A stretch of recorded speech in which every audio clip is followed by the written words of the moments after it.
दोस्तों, महाराष्ट्र में असली शिवसेना की लड़ाई और ज्यादा तेज हो गई है। जी हाँ दोस्तों, उद्धव ठाकरे ने एक याचिका सुप्रीम कोर्ट के अंदर दाखिल की थी असली शिवसेना को लेकर। अब सीजीआई जो है वो कड़ा तेवर अपनाते हुए महाराष्ट्र की सरकार यानी कि भाजपा और शिंदे सरकार को जमकर फटकार लगाई है और असली दस्तावेज का मांग भी कर दिया है कि आप असली दस्तावेज जो है सुप्रीम कोर्ट के अंदर जमा करवाएं।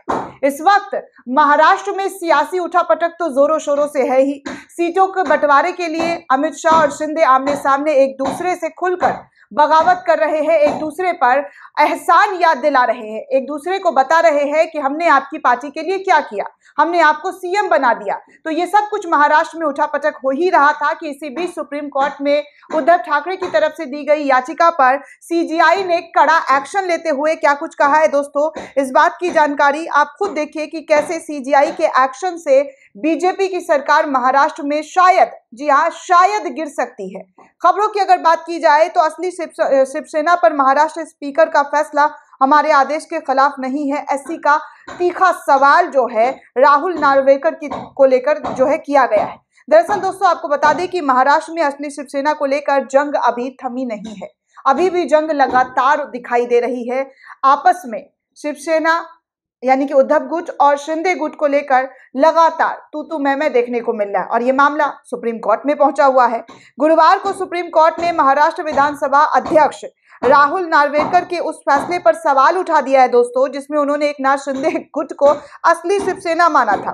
विधानसभा अध्यक्ष ने 10 जनवरी को एक आदेश में जून 2022 में विभाजन के बाद शिंदे के नेतृत्व वाले शिवसेना गुट के मूल राजनीतिक दल को घोषित किया था। उन्होंने शिंदे सहित सत्तारूढ़ खेमे में 16 विधायक को अयोग्य ठहराने के अनुरोध संबंधी ठाकरे गुट की याचिका को भी खारिज कर दिया था। अब सुप्रीम कोर्ट ने कहा है कि प्रथम दृष्टया ऐसा प्रतीत हो रहा है कि महाराष्ट्र स्पीकर राहुल नार्वेकर का 10 जनवरी का फैसला सुप्रीम कोर्ट के मई 2023 के फैसले का उल्लंघन कर सकता है। शीर्ष अदालत ने सुप्रीम कोर्ट को विधानसभा में विधायकों की ताकत के आधार पर विवाद का फैसला करने से रोक दिया था। आगे आपको बता दें कि सुप्रीम कोर्ट ने महाराष्ट्र विधानसभा के अध्यक्ष राहुल नार्वेकर के कार्यालय के मुख्यमंत्री एकनाथ शिंदे सहित विधायकों को अयोग्य ठहराने के अनुरोध संबंधी उद्धव ठाकरे समूह की याचिका से जुड़े मामले यानी कि ओरिजिनल रिकॉर्ड मंगवाने का निर्देश राहुल नार्वेकर को दे दिया है कि आप ओरिजिनल रिकॉर्ड जो है वो सुप्रीम कोर्ट के सामने लाकर रखिए। याचिका से जुड़े मामले में सुप्रीम कोर्ट के सीजीआई डीवाई चंद्रचूड़ ने ये सख्त और कड़े तेवर दिखाते हुए ओरिजिनल जो है रिकॉर्ड मांगने की बात कही है। और तो और विधानसभा के फैसले पर सवाल भी उठा दिया है कि आखिर आपने इतनी आनन फानन में शिंदे गुट के लोगों को जो है और असली शिवसेना गुट कैसे बता दिया है।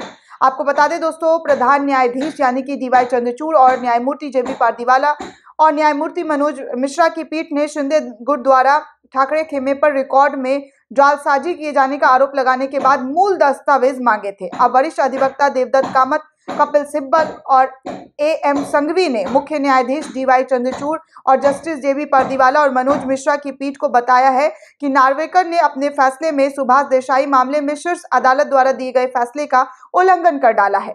11 मई 2023 को सुभाष, जी हाँ 11 मई को बता दें दोस्तों कि 2023 को सुभाष देसाई मामले में कोर्ट ने एक फैसला सुनाया था और कहा था कि कौन सा समूह असली राजनीतिक दल है उसका फैसला स्पीकरों को इस आधार पर नहीं करना चाहिए कि विधानसभा में कुछ समूह के पास बहुमत है, इसलिए आप इसको देखकर ऐसे फैसले नहीं ले सकते। ये संख्याओं का खेल नहीं बल्कि कुछ और है।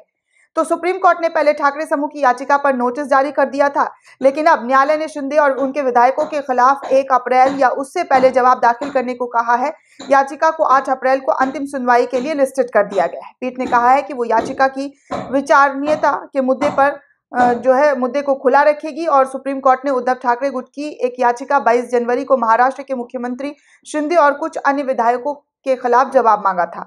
तो अब ऐसे में जो है सीजीआई ने साफ तौर पर जो स्पीकर है उनसे असली दस्तावेज मांगने के पूरे जो रिकॉर्ड है वो रखने की बात कर दी है। ऐसे में अब असली दस्तावेज क्या रखा जाता है ये तो आने वाले सुनवाई में ही पता चलेगा, लेकिन इस वक्त बीजेपी की और शिंदे की टेंशन जो है वो लगातार बढ़ती हुई नजर आ रही है, क्योंकि सीजीआई ने सख्त तेवर दिखाते हुए ऐसे फैसले जो है वो ऐसी जो मांग है, ऐसी जो डिमांड्स है वो कर डाली है। आगे क्या होता है ये देखना दिलचस्प होगा। दोस्तों, इस पूरे रिपोर्ट को लेकर आप क्या सोचते हैं, आपकी क्या प्रतिक्रिया, हमें कमेंट करके जरूर बताइएगा। साथ ही साथ चैनल को सब्सक्राइब करना बिल्कुल भी ना भूलें।